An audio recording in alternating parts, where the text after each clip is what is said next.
So good morning everybody. I hope आप लोग ने कल का एग्जाम पेपर देखा होगा, एनडीए सीडीएस का। देखा था कि नहीं? देखा? कैसा था? हाँ, मुश्किल था। आपने देखा? नहीं देखा? तो कल एनडीए का सीडीएस का एग्जाम हुआ था and will discuss the question today कि किस टाइप से यूपीएससी पेपर चेंज कर रहा है अपना। ज़्यादा करंट अफेयर सेंट्रिक हो चुका है, प्लस उसके बाद जो रेगुलर सब्जेक्ट्स हैं जैसे कि पॉलिटी, हिस्ट्री, ज्योग्राफी, वो सब और ये लोग डिटेल में पूछ रहे हैं। Will discuss some questions today, but before that I will just give you some concepts about your polity के बारे में। विल जस्ट टॉक थोड़ा इकोनॉमिक्स के बारे में बात करेंगे, थोड़ा ज्योग्राफी के बारे में बात करेंगे। सर, मैम और सर जो भी आप लोग का पॉलिटी, ज्योग्राफी ले रहे हैं, इकोनॉमिक्स ले रहे हैं, वो वही लोग लेंगे। बस आई जस्ट थोड़ा सा कि कैसे पढ़ना है अपने को, पॉलिटी कैसे पढ़ना है, इकोनॉमिक्स कैसे पढ़ना है, ज्योग्राफी कैसे पढ़ना है, उसके बारे में बात कर लेते हैं।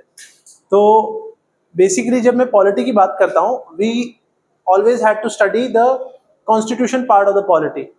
हम लोग को पॉलिटिकल फिलोसोफर्स को नहीं पढ़ना था। लाइक सिंस लास्ट 12-13 years के अगर आप if you see the question papers in the NDA exam or the CDS exam, you only had to study the constitution. You were not supposed to study the political theory.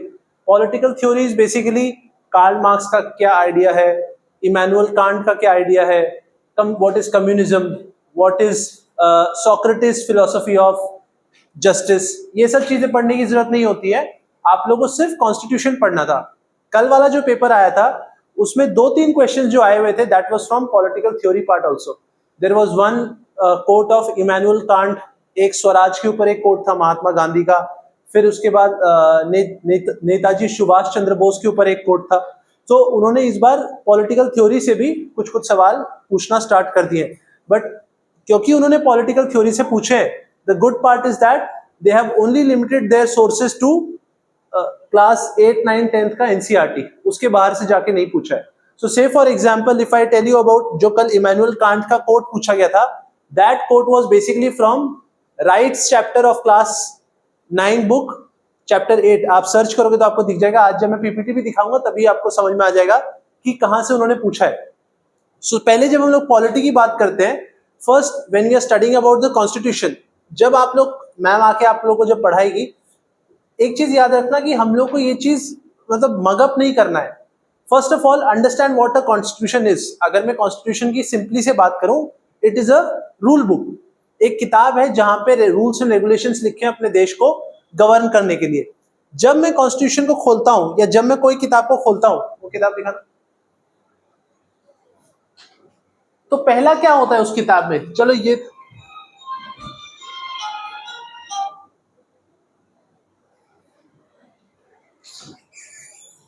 Sir, ये phone आ रहे हैं मेरे, आप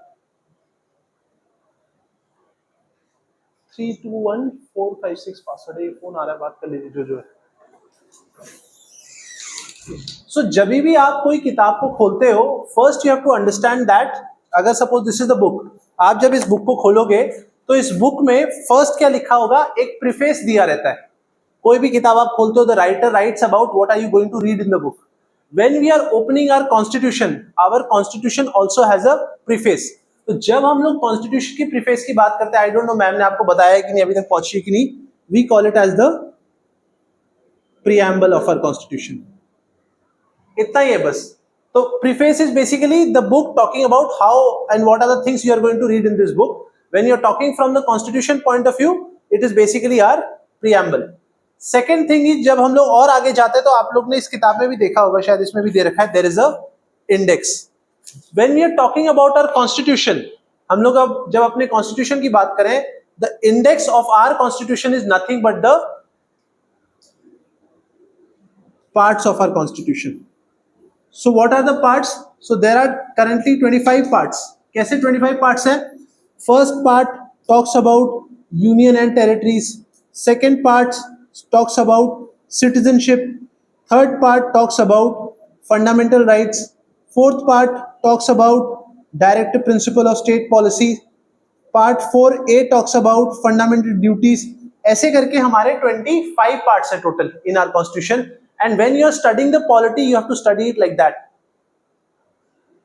Also, और एक चीज हम लोग को याद रखनी है, हमारे कॉन्स्टिट्यूशन में क्या कर रखा है, कुछ कुछ इंपॉर्टेंट चैप्टर्स हाईलाइट कर रखे हैं. The makers of our constitution has highlighted some of the important chapters of our constitution. What are the important chapters? Those are nothing but the schedules of our constitution. So there are a total of 12 schedules. 12 schedules है, वो 12 basically हमारे important chapters हैं हमारे constitution के. इस हिसाब से जब आप लोग पॉलिटी पढ़ोगे तो you have to study it in this format. So first part में क्या है? First part talks about union and territories. What union and territories? Union and territories related to those states which can be. अभी हम लोग का देश इस type से कुछ बना हुआ है, ऐसे कुछ बना हुआ है, somewhat like this. अब यहां पे हमारे अलग अलग छोटे छोटे स्टेट्स हैं. अब ये जो स्टेट्स की हम लोग कभी कभी बाउंड्रीज को बड़ी कर देते हैं, कभी कभी बाउंड्रीज को छोटी कर देते हैं, या स्टेट्स के नाम चेंज कर देते हैं. वो सारे प्रोविजंस है हमारे पार्ट 1 ऑफ द कॉन्स्टिट्यूशन में. Part 2 of the constitution talks about the citizenship. Like who can acquire the citizenship of India, who can become the president of this country, who can become the member of parliament of this country. वो सारे आपके chapter 2 में या part 2 of the constitution में दे रखे हैं. Part 3 talks about the fundamental rights. What are fundamental rights? Right to equality, right against untouchability, freedom to speech. ये सारी जो फंडामेंटल राइट्स हैं आपके पार्ट 3 में दे रखी है. Part 4 talks about directive principles. What is directive principle? These are basically ideals that how our states should look like. वो सारे प्रोविजन जब हम लोग पॉलिटी की पढ़ते हैं वो हमारे यहां दे रखे हैं आपके अलग अलग पार्ट्स में. ऑल्सो जब हम लोग पॉलिटी पढ़ते हैं, you also have to remember that when our constitution was being made, जब हम लोग का कॉन्स्टिट्यूशन बनाया जा रहा था, before we got our independence, we got our independence in 1947. After that we set up the constituent assembly. तो what is a constituent assembly? Constituent assembly is basically an assembly. Assembly means you people have assembled here for the class. So those people assembled in some place to decide how our constitution will be made. That is basically the simple example of what a constituent assembly is. तो constituent assembly जब बनी थी, इसका काम क्या था? देश के लिए कानून बनाना, कि कैसे हमारे देश में रूल्स एंड रेगुलेशंस बनाए जाएंगे. अब बिकॉज जब हम लोग इंडिपेंडेंट हुए थे, when we got our independence, before that also many countries existed. What we did is we took different provisions from different countries and we started putting all those provisions in our constitution.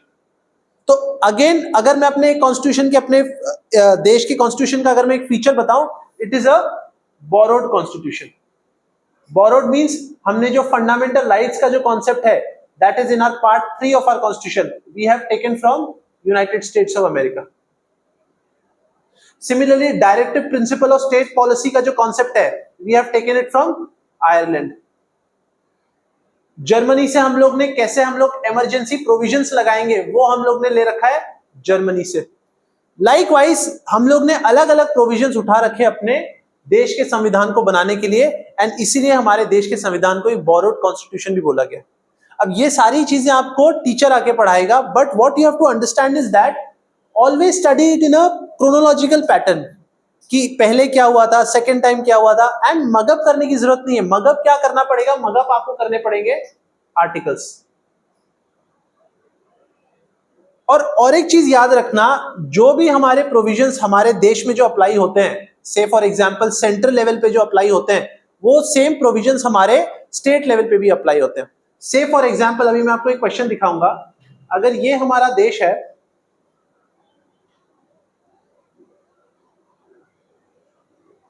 अभी किसी चीज के elections चल रहे हैं. किसके election चल रहे हैं? लोकसभा के इलेक्शन चल रहे हैं. अब ये जो लोकसभा के इलेक्शन है, ये किसके इलेक्शन है? यूनियन गवर्नमेंट के इलेक्शन है या स्टेट गवर्नमेंट के इलेक्शन है?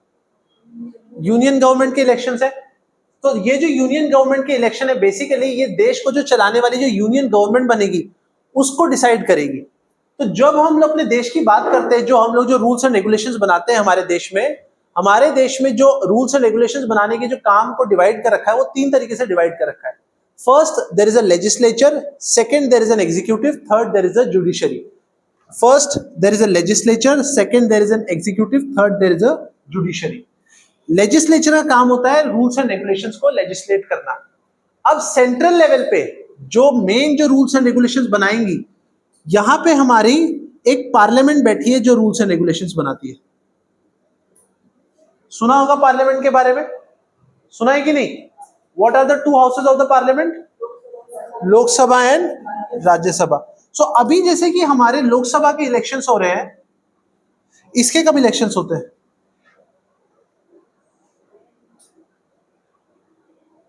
कब होते हैं? We are having 2024 as the year of elections for Lok Sabha, है कि नहीं? When is the Rajya Sabha elections taking place?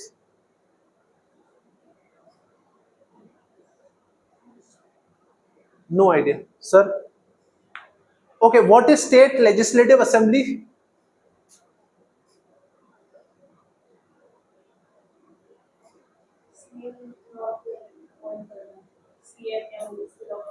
State level पे गवर्नमेंट को.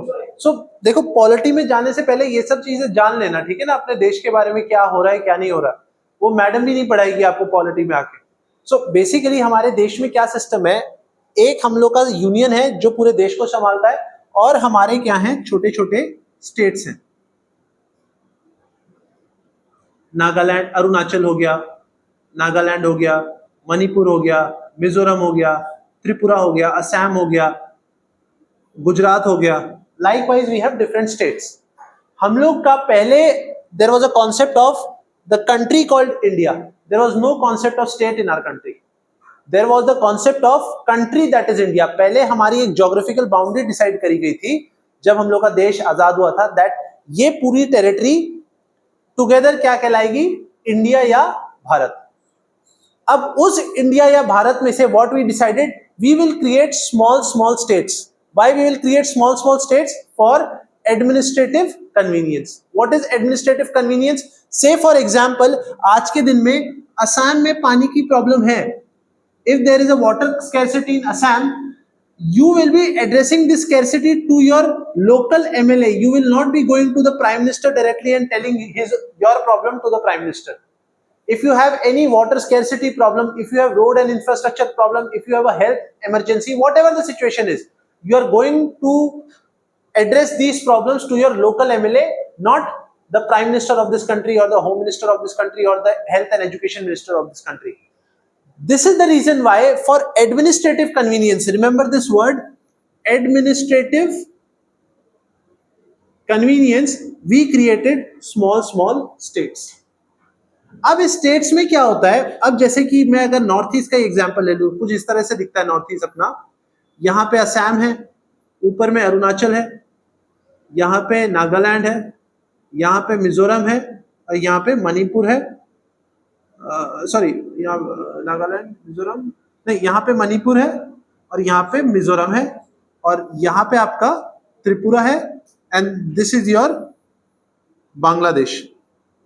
Bangladesh is not a part of our country. Everybody knows this. It's a different country altogether. So suppose Assam की अगर मैं बात करूं, असम में क्या है, Assam is a state. Assam is a state. यहाँ पे जो असेंबली के इलेक्शंस होते हैं, यहाँ पे जो हम लोग गवर्नमेंट जो चूज करते हैं, आज के दिन में हमारे सीएम कौन है असम के? हेमंत बिश्व शर्मा. तो ये जो हमारी असम की जो गवर्नमेंट है, इस गवर्नमेंट को हम लोग क्या बोलते हैं? State legislative assembly. We call it as state legislative assembly. We as voters, हम लोग जो वोटर्स हैं, हम लोग कहां जाके वोट करेंगे? हम लोग वोट करेंगे स्टेट लेजिस्लेटिव असेंबली के इलेक्शन में. कब वोट करेंगे? जब हम लोग की एज कितनी हो जाएगी? Above 18 years. इसको हम लोग क्या बोलते हैं? Universal adult franchise. I hope this is clear. तो जब हम लोग असम स्टेट की बात करें, there is a government, that government is particularly called as state legislative assembly. This is a house of number of MLAs in the particular state. यहाँ पे कौन बैठेगा स्टेट लेजिस्लेटिव असेंबली में? Members of legislative assembly. इनको हम लोग बोलते हैं MLA. अब ये जो MLA होते हैं, इन MLAs में से ये MLA सपोज असम का, ये असम का स्टेट है. अब आप पूछ सकते हो सर असम में कितनी सीट्स होंगी? तो असम में सीट्स बेसिकली डिसाइड करी जाती है इस स्टेट का ज्योग्राफी कितनी बड़ी है और पॉपुलेशन कितनी बड़ी है. ये स्टेट लेजिस्लेटिव असेंबली की सीट्स डिसाइड करने के लिए. से फॉर एग्जांपल असम स्टेट्स में 20 सीट्स हैं. 20 सीट्स हैं किसकी? एमएलए के लिए, फिलअप करने के लिए, एमएलए को फिलअप करने के लिए. अब the party that wins 11 seats will form the government. So currently Hemanta Biswa Sharma is the chief minister of our state, but because his party has won maximum number of MLA seats, that is the reason why he has become the CM, because he was the leader of that particular party.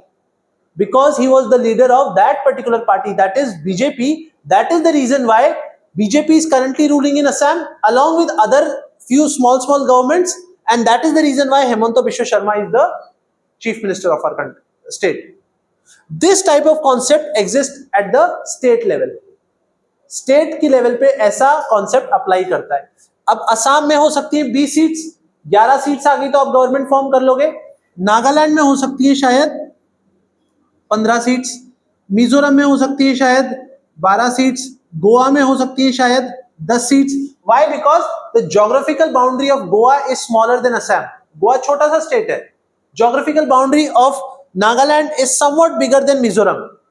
So the number of MLAs for a particular state will be decided by the geography of the particular state and the population of that particular state. So currently, say for example, if Assam में there is 20 MLA, मतलब 20 seats for the state legislative assembly, the party that wins maximum number of seats will form the government. और उस party, उसको हम लोग बोलेंगे state legislative assembly, जहां हमारे एमएलए आके बैठते हैं, जहां हमारे एमएलए आके बैठते हैं. Also you have to remember that ये जो असम जो है अपना स्टेट, यहाँ पे ये जो एमएलए हैं बेसिकली ये लोग कैसे डिवाइडेड है? कॉन्स्टिट्यूएंसी के ऊपर डिवाइडेड है. Constituency is nothing but the division of these state legislative assembly seats. तो ये एक कॉन्स्टिट्यूएंसी होगी जहां पे 2-3 एमएलए कॉन्टेस्ट करेंगे इलेक्शन. सपोज एमएलए, मतलब अभी तो एमएलए बना नहीं है बेसिकली, ये एक कैंडिडेट है एक पर्टिकुलर पार्टी का.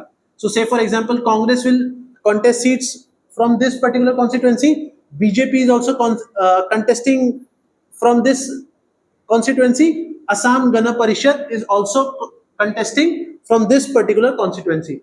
Now because I am staying in this particular area, I will go and vote in the election of this state legislative assembly, and the candidates which wins maximum number of votes will win the seat here. समझ में आया ये चीज? The candidate which is winning the maximum number of votes from this particular constituency will win the MLA seat from here. So that is the reason why ये जो मैंने Assam state की बात करी आपसे, suppose this is the Assam state, और यहां हम लोग ने इसको कॉन्स्टिट्यूएंसी में डिवाइड कर दिया. ऐसे करके हम लोग ने 20 कॉन्स्टिट्यूएंसी में इसको डिवाइड कर दिया. अब जब हम लोग ने इसको 20 कॉन्स्टिट्यूएंसी में डिवाइड कर दिया, अब यहां इस पर्टिकुलर कॉन्स्टिट्यूएंसी या इस पर्टिकुलर एमएलए की सीट के लिए 3 people are contesting elections. 1 person is from the BJP, 1 person is from the Assam Gana Parishad, 1 person is from the Congress. The person that wins this particular seat will be called a MLA from this constituency. And we as voters, we are going to vote in the assembly elections of Assam, state assembly election of Assam के लिए हम लोग as a voters will go and vote there. Suppose यहां इस particular state में BJP का candidate जीत गया, इसमें भी बीजेपी का जीत गया, इसमें असम, इसमें कांग्रेस का जीत गया, इसमें असम गण परिषद का जीत गया. फाइनली क्या समझ में आया? Out of the 20 seats Assam Gana Parishad one 4 seats, Congress one 5 seats and BJP one 11 seats. Now because BJP has one maximum number of seat, जो मैंने पहले भी अभी आपको बताया, BJP is going to form the government for the state of Assam. As simple as that. BJP यहां पे जाके क्या करेगी? सरकार फॉर्म कर लेगी. अब सरकार में कौन कौन रहता है? सरकार में there is one chief minister, there is one council of minister. Not one, there are multiple council of ministers. What are council of ministers? Say for example, Minister of Education Assam का क्या पेगू नाम है? Manoj Pegu. Ranoj Pegu, sorry, RANOJ, Ranoj Pegu. उसके बाद minister of commerce हो गया, minister of textiles हो गया असम का. All those people will be considered as the council of ministers. But there is only one particular CM, that is Himanta Biswa Sarma. So आपको क्या चीज समझ में आ रही है? दैट ये लोग जो काउंसिल ऑफ मिनिस्टर्स जो है along with the chief minister, इन लोग ये लोग सेलेक्ट होके कैसे आए? ये लोग पहले सेलेक्ट होके एमएलए बनकर ही आए, एमएलए बनकर ही आए। ये लोग क्या करेंगे? ये लोग क्या करेंगे? पहले लेजिस्लेचर का भी काम करेंगे। What is the role of a legislature? To legislate rules and regulations for our country. नए नए कानून बनाने का काम जो करते हैं वो ये लोग करते हैं, MLAs. But these people are going to do this things at a state level, not at the central level. State level पे काम हो रहा है, सेंट्रल लेवल पे काम नहीं हो रहा है। सो ये जो लोग हैं, these are part of the legislature of our country. Got it? अब जब हम लोग ये जो सेम कॉन्सेप्ट है, ये हमारे जो रिमेनिंग 27 स्टेट्स हैं, हमारे देश में अभी कितने स्टेट्स हैं टोटल? 28 स्टेट्स है। ये रिमेनिंग 27 स्टेट्स में सेम कॉन्सेप्ट अप्लाई होता है।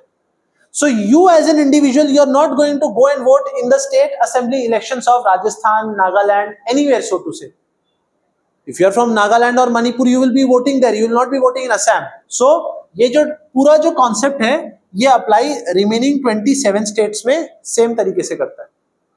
Now coming back to our central level elections, जो हमारे सेंट्रल लेवल पे इलेक्शंस होते हैं, जो अभी होने वाले हैं।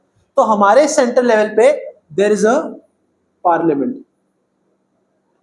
Now in the parliament there are two houses, that is one is Lok Sabha, another one is Rajya Sabha. This is known as the lower house, this is known as the upper house. इन दोनों में difference क्या है? अभी जो elections होने वाले, अभी इसके इलेक्शंस होने वाले लोकसभा के, लोकसभा के होने वाले ना। इसमें क्या है, जो हमारा पूरा देश है is divided into small constituencies. Previous वाले सीन में हमने क्या देखा था? That a particular state is divided into constituency, and in this concept entire country is divided into constituency. So a total of 550 constituencies और 550 seats are there in Lok Sabha. What is the half of 550? 225 होगा। 225 कितना होता है? 275। तो 275 seats, तो इसका half कितना हो गया? 275। तो अगर if a party is winning 276 seats in the Lok Sabha, they are forming the government, they are forming the government in our country. So when the last election took place in the year 2019, when Modi ji came to power, that time BJP along with other coalition parties won more than 275 seats, मतलब 300 कुछ seats जीती थी। आजकल बोलते हैं ना इस बार 400 पार, सुना है कि नहीं? इस बार जो एक there is a saying that इस बार 400 पार होगा। What is 400 par? 400 par is nothing but the number of seats in the Lok Sabha. वो 400 पार कर लेंगे तो they will have full majority. So ये जो लोकसभा के इलेक्शंस हैं, ये इस बार होने वाले हैं। राज्यसभा में कहां से रिप्रेजेंटेशन होता है? वो बेसिकली होता है आपका स्टेट से। दोबारा मैं बता देता हूं, ये है लोकसभा के बारे में जो मैंने आपको बता दिया। यहीं से ही आपका चूज होके the party that gets maximum number of seats will form the union government. In the union government the same concept applies. There is one prime minister, there are few council of ministers. Prime Minister, who is the current Prime Minister? Narendra Modi. Who are the council of ministers? Textile Minister हो गए, External Affairs Minister हो गए, Defense Minister हो गए, Education Minister हो गए, but at the central level. Who is the Finance Minister currently? Nirmala Sitharaman. External Affairs Minister S Jaishankar. तो इस बार एक S Jaishankar ने किताब लिखी थी, उसके बारे में भी एक क्वेश्चन पूछा गया था एनडीए के एग्जाम में, Why भारत मैटर्स करके। अभी क्या चल रहा है? दो जो पार्टीज हैं, like the current ruling party along with the opposition party, इन्होंने अपने ब्लॉक्स का नाम दे दिया है। Ruling party has started calling themselves as Bharat and the opposition party has started calling them as India alliance. सुना है कि नहीं? ये सब नहीं सुना क्या? सुना है? So they have started calling themselves as India alliance. So ये जो भारत दैट मैटर्स करके जो किताब है, ये एस जयशंकर ने लिखी थी। अभी मैं दिखाऊंगा आपको प्रीवियस क्वेश्चंस में। तो यहां पे लोकसभा से ये जो लोग सेलेक्ट होके आते हैं, ये हमारा देश चलाते हैं यूनियन लेवल पे। Now coming to the Rajya Sabha, now यहां पे तो we as a voters we will vote in this particular election, but people from Rajya Sabha are elected from different states of our country. ये मैं थोड़ा समझा देता हूं। Lok Sabha has the representation of entire country, where the prime minister is chosen, from where the different council of ministers is chosen. Now people from this particular house, that is the Rajya Sabha, are chosen from different states. So how they are chosen from different states? Say for example, I am talking about the constituency of Assam. इसमें 20 seats थी, 20 seats में से 11 seats BJP ने जीती, and BJP came to power, and we had a CM from the BJP ruling party, and we had other council of ministers. Now from this particular state, depending on the geography of the state, yeah, depending on the size of the state, and depending on the population of the state, every particular state in our country will have a representation in the Rajya Sabha. Again, I am repeating, depending on the size and the population of state, every particular state in our country, example Nagaland, Manipur, Arunachal, Maharashtra, Karnataka, Tamil Nadu, any particular state will have a representation in the union government, and in which house? In the Rajya Sabha, that is the upper house. लिख लो इसको, sorry.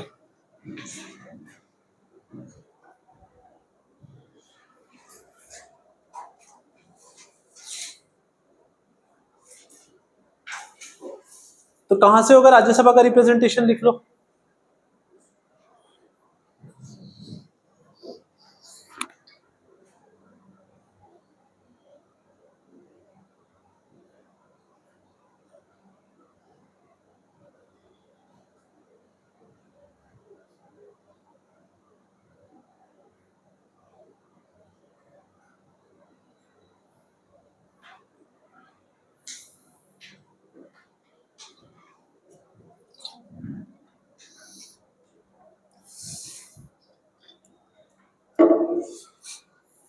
ठीक है, बहुत लोगों को नहीं पता होगा इस चीज के बारे में. आप अपने पेरेंट्स से पूछ लेना, उनको नहीं पता होगा. अभी वो आप पूछना, अभी हम लोग असेंबली इलेक्शंस का वोट डालने जा रहे हैं या पार्लियामेंट इलेक्शंस का वोट डालने जा रहे हैं? अभी हम लोग जो वोटिंग होने वाली है वो पार्लियामेंट इलेक्शंस की होने वाली है. तो ये लोग जो चूज होकर आते हैं हमारे पार्लियामेंट, ये जो अपर हाउस और लोअर हाउस में से जो पार्लियामेंट में चूज होकर आते हैं, इनको हम लोग बोलते हैं MPs. So now you understood what is the difference between a member of parliament and member of legislative assembly. Member of legislative assembly is the member of that particular legislative assembly from a particular state, and member of parliament is basically from either Lok Sabha or Rajya Sabha. Rajya Sabha के कहां से representation होगा? Rajya Sabha will have the representation from all the states of India, of all the MLAs. जितने भी MLAs हैं, sorry, जितने state legislative assemblies के MLAs हैं, वहां से राज्यसभा में वो जाके अपना रिप्रेजेंटेशन देंगे. एंड लोकसभा के लिए we as voters we will directly vote. So we as voters we do not vote in the Rajya Sabha elections. We as voters we will only vote in the Lok Sabha elections. Who will vote in the Rajya Sabha elections? The MLAs who are chosen from a particular state. So और एक चीज याद रखना, one person can be a member of parliament or he or she can be a member of legislative assembly. वो दोनों seats hold नहीं कर सकता है. सो अगर कोई यहाँ पे एमएलए चूज होकर आया है, यहाँ पे कोई एक एमएलए चूज होकर आया है, अगर वो एमपी बन जाता है राज्यसभा में, तो उसकी ये सीट खाली हो जाएगी. इसमें क्या होगा दोबारा? A concept called by elections. यानी कि this seat is empty now, election commission will come again and conduct election for this particular seat, because this particular MLA has become a member of parliament now. Getting my point? So इस हिसाब से हमारे देश के CM और state के CM और council of ministers choose होते हैं, और यहां से हमारे देश के प्राइम मिनिस्टर और काउंसिल ऑफ मिनिस्टर्स चूज होते हैं. Remember one more thing, when we are talking about the parliament of our country, apart from the Lok Sabha and the Rajya Sabha, we have another office, which is the office of president, which is considered as the part of the parliament. But what you have to remember is that the president does not sit in the meeting of Lok Sabha or Rajya Sabha. Again, I am repeating, the president, even though he is considered as the part of the parliament, he does not sit in the meeting of Lok Sabha or the Rajya Sabha. But he is still considered as the part of the parliament. Why? The simple reason is that अगर कोई नया कानून लेकर आना है हमारे देश में, if you want to bring a new act, a new policy, the signature of the president is required. So I will simplify this process also. So say for example, आज के दिन में there is a law called if you are not wearing a helmet you will be fined 2000 rupees. एक कानून है, suppose आप बिना helmet के गए, आपको पुलिस ने पकड़ लिया, आपसे 2000 रुपए चलान ले लिया. What is that? That is basically a rule in our country जो अप्लाई होता है अगर आप हेलमेट पहन के नहीं जाते हो. वो रूल किसने बनाया? मैंने बनाया क्या? आपने बनाया? कहां, किसने बनाया? हमारे मेंबर ऑफ पार्लियामेंट्स ने बनाया वो रूल. So, जो हमारे मेंबर ऑफ पार्लियामेंट है, when they are making these rules, तो रूल बनाने का what is the process? The rule बनाने का अगर मैं ब्रॉड टर्म से बताने जाऊं, a simple process is that एक बिल इंट्रोड्यूस किया जाता है. बिल मतलब एक कागज में ऐसा ऐसा रेगुलेशंस की अगर आप हेलमेट नहीं पहनोगे तो 2000 रुपए का चालान होगा, सीट बेल्ट नहीं पहनोगे तो 3000 रुपए का, एक बिल लेकर आया जाता है. इसको हम लोग बोलते हैं बिल. अब ये बिल लोकसभा में भी इंट्रोड्यूस हो सकता है, राज्यसभा में भी इंट्रोड्यूस हो सकता है. ये सुन लो, ये लिखने की जरूरत नहीं है, सुन लो बस. लोकसभा में भी इंट्रोड्यूस हो सकता है, राज्यसभा में भी इंट्रोड्यूस हो सकता है. जब ये पर्टिकुलर बिल लोकसभा में इंट्रोड्यूस होगा, there will be a discussion on that bill. After that there will be a voting on the bill. Now there are 550 members in the Lok Sabha and based on the voting the majority people who says 276 लोग अगर इसको हामी भर देते हैं तो ये bill Lok Sabha से पास होके कहां चला जाएगा? राज्यसभा में चला जाएगा. अगर राज्यसभा में इंट्रोड्यूस हुआ तो कहां चला जाएगा? राज्यसभा से लोकसभा में आ जाएगा. As simple as that. फिर जब ऑल्टरनेट हाउस में जाता है, मैं दोबारा बता देता हूं, एक बिल इंट्रोड्यूस किया, से फॉर एग्जांपल लोकसभा में इंट्रोड्यूस किया, डिस्कशन हुआ, वोटिंग हुई, वोटिंग करके पास कर दिया, मेजॉरिटी ने, सबने सपोर्ट दिखा दिया, वो it's pass. Now it will go to the other house. Other house can be Rajya Sabha, और अगर राज्यसभा में इंट्रोड्यूस होता है तो it will come back to Lok Sabha. Now after Rajya Sabha passes this bill slash Lok Sabha passes this bill will go to the president of our country. Now for a bill to become an act, what does it require? It requires the signature of the president of our country. Then only that bill will become an act. And that is the reason why even though the president does not take part in the proceedings of the Lok Sabha and the Rajya Sabha, he is still considered as an important part of the parliament. This one. Even though the president does not sit in the meetings of Lok Sabha or the Rajya Sabha, he is still considered as an integral part of the parliament. तो parliament के अंदर हमारे 3 offices आते हैं. What are the 3 offices? One is Lok Sabha, Rajya Sabha and the office of the president. This is at the center level. Now coming back to the state level में क्या है? So you can understand जो CM की position है is somewhat similar to the Prime Minister of our country's position. जो council of ministers at the state है, जिसको हम लोग MLAs बोलते हैं, member of legislative assembly, those people की position is somewhere related to the council of minister that are the MPs. दोनों से मिलती जुलती है. बट जो हमारे यहाँ पे प्रेसिडेंट साहब है,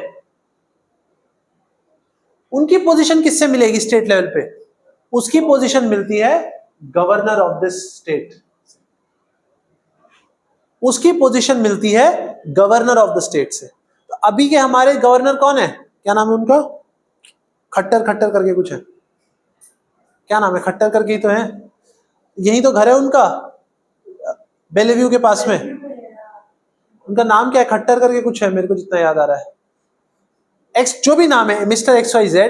सो जो गवर्नर की पोजीशन है, it matches with the position of president to a certain extent. The position of chief minister matches with the position of prime minister to a certain extent, and position of MLAs that form the council of minister matches with the council of ministers which are the MPs. हाँ, तो गुलाब चंद्र कटारिया, ठीक है, he is the current governor of our country, of our state. Also remember, there is only one president in our country, but at the same time for every state it is not required that हर एक state में हर एक governor होगा. One governor can be a governor for 2 states also.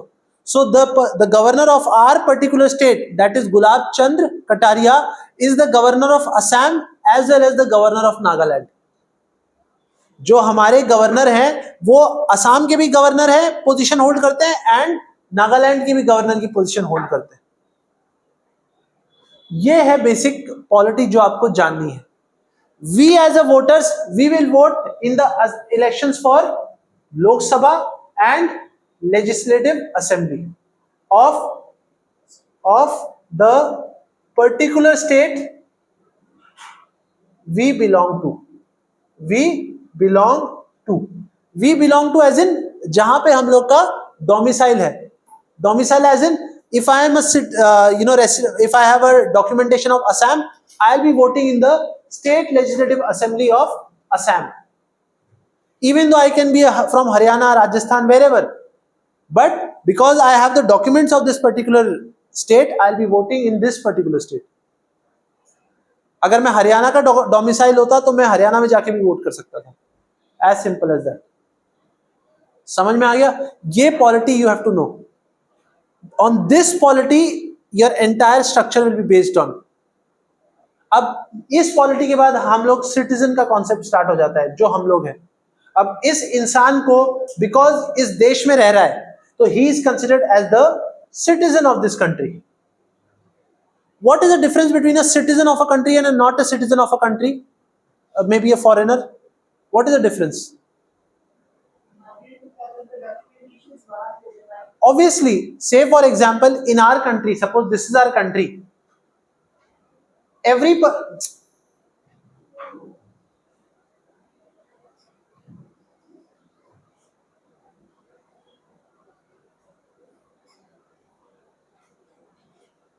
Person, यहां पे अभी आज के दिन में इंडिया की पॉपुलेशन कितनी है? 120 करोड़ के आसपास है. अभी जो ये 120 करोड़ लोग जो आज के दिन में, आज अभी के समय में इंडिया में है, are all of them the citizen of this country? No. Why? There are some foreigners also who must have travelled to India, staying in India. Those are called as aliens. Not जादू वाला alien, general aliens. उनको polity के terms में aliens बोला जाता है. Now this alien is divided into two parts: friendly country aliens and non-friendly country aliens. What is friendly country aliens? We have good relations with France, we have good relations with USA, we have good relations with Russia. So people coming from those countries currently present in India will be considered as a part of friendly country aliens. People from Pakistan, people from China will be considered as non-friendly country aliens. As simple as that. यहां से फिर citizenship के बाद start हो जाता है concept आपका किसका? फंडामेंटल राइट्स का. What are fundamental rights? अब इस इंसान के पास, because he is the citizen of our country, इसको कुछ कुछ फंडामेंटल राइट्स दी गई है. क्या फंडामेंटल राइट्स दी गई है? आप औरत हो, आदमी हो, लंबे हो, नाटे हो, अमीर हो, गरीब हो, you will be treated equally in the eyes of the law. If I commit a murder and if she commits a murder, we will be convicted for equal amount of years.